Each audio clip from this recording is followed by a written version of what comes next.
Assalamualaikum warahmatullahi wabarakatuh. Alhamdulillah, alhamdulillahilladzi faddala bani Adam bil ilmi wal amal ala jami'il alam.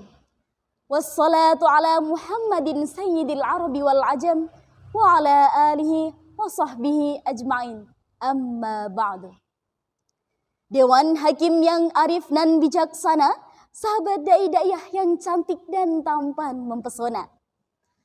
Tiada kata yang pantas terucap kecuali rasa syukur kita kepada Allah Subhanahu wa Ta'ala yang telah memberikan kita semua kenikmatan. Kenikmatan iman dan Islam, kesehatan dan kesempatan, sehingga kita bisa bertatap muka meskipun hanya lewat layar kaca. Alhamdulillah. Salawat beriringkan salam semoga tetap tercurahkan kepada baginda kita, Nabi Agung Nabi Muhammad Sallallahu Alaihi Wasallam, yang terkenal dengan sistem dakwahnya mengajak bukan mengejek, merangkul bukan memukul, mengkafahkan Islam bukan mengkafirkan orang yang sudah Islam. Hadirin yang dirahmati oleh Allah, izinkan saya berpantun terlebih dahulu. Burung dara terbang di udara, melihat indahnya alam semesta. Perkenalkan saya Nanda dari UIN Wali Songo, berdakwah dengan penuh cinta. Dewan juri yang arif dan bijaksana, sobat-sobat Kimsi yang dirahmati oleh Allah. Pada hari ini kita akan membahas satu topik yang jarang dibicarakan dengan jujur namun begitu mendesak, yaitu menghadapi gelapnya pikiran dan membangun kebahagiaan melalui harmoni spiritual. Pada zaman kali ini kita hidup di zaman yang penuh dengan tantangan, tuntutan yang mendesak dan rasa cemas yang seringkali tak terjelaskan. Gelapnya pikiran seringkali datang tanpa diundang, meresap dalam hati dan pikiran kita seolah-olah menenggelamkan semua harapan yang kita miliki. Namun, Islam mengajarkan kita bahwa setiap kegelapan pasti memiliki cahaya yang menyertainya. Setiap kesalahan pasti ada jalan keluarnya. Allah berfirman dalam Quran surat Al-Insyirah ayat 5-6. A'udzu billahi minasyaitonir rajim. Bismillahirrahmanirrahim. Fa inna ma'al usri yusra, inna ma'al usri yusra, yang artinya maka sesungguhnya bersama kesulitan pasti ada kemudahan. Sesungguhnya bersama kesulitan pasti ada kemudahan. Ayat ini adalah pengingat bahwa di balik setiap penderitaan selalu ada rahmat yang menunggu. Namun mengapa terkadang kita merasa begitu terjebak? Sudah tidak ada jalan keluar.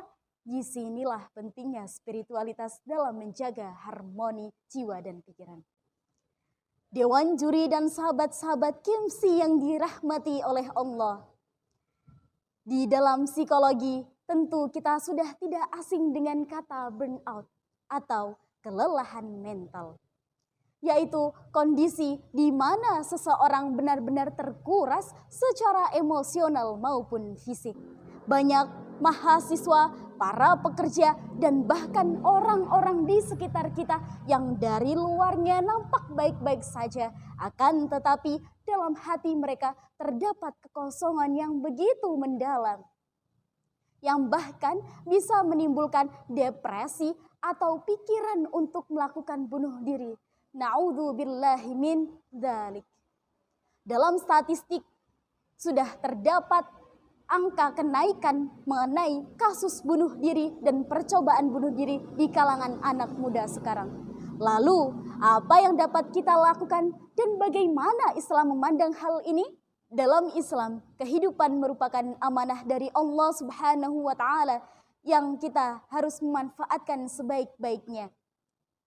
Tidak ada satupun orang yang berhak untuk membunuh dirinya sendiri maupun membunuh nyawa orang lain. Seperti dalam Quran surat An-Nisa ayat 29. A'udzu billahi minasyaitonir rajim. Bismillahirrahmanirrahim.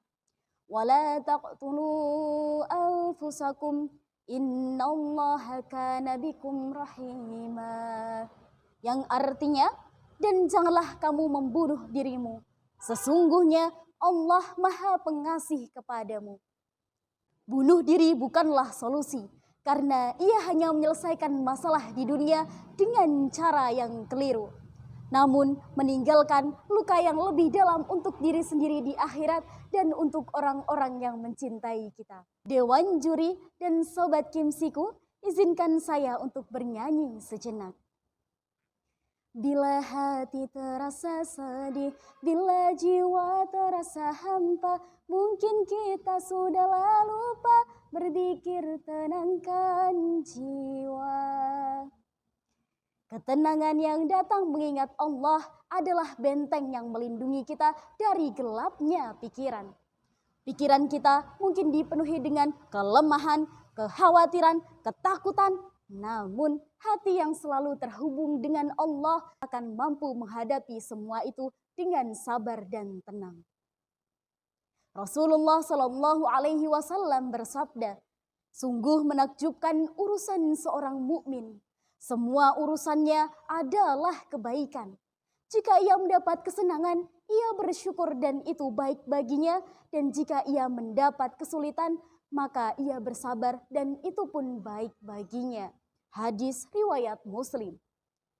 Hadis tersebut mengajarkan kepada kita bahwa setiap ujian yang kita alami adalah bentuk kebaikan.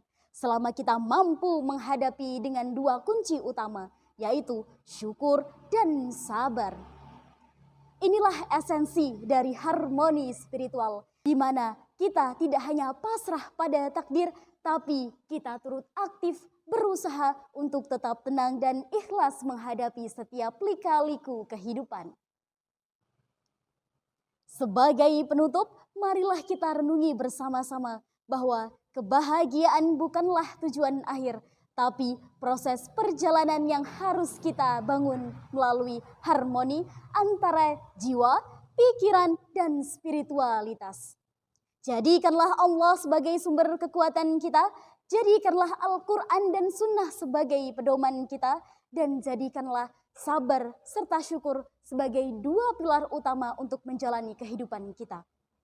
Semoga Allah senantiasa melimpahkan cahayanya dalam hidup kita, membimbing kita di tengah gelapnya pikiran dan memberikan kita kebahagiaan yang hakiki melalui harmoni spiritual. Amin, amin ya rabbal alamin. Mohon maaf apabila ada salah kata dan perbuatan. Akhirul kalam, wallahul muwaffiq ila aqwamit thoriq. Assalamualaikum warahmatullahi wabarakatuh.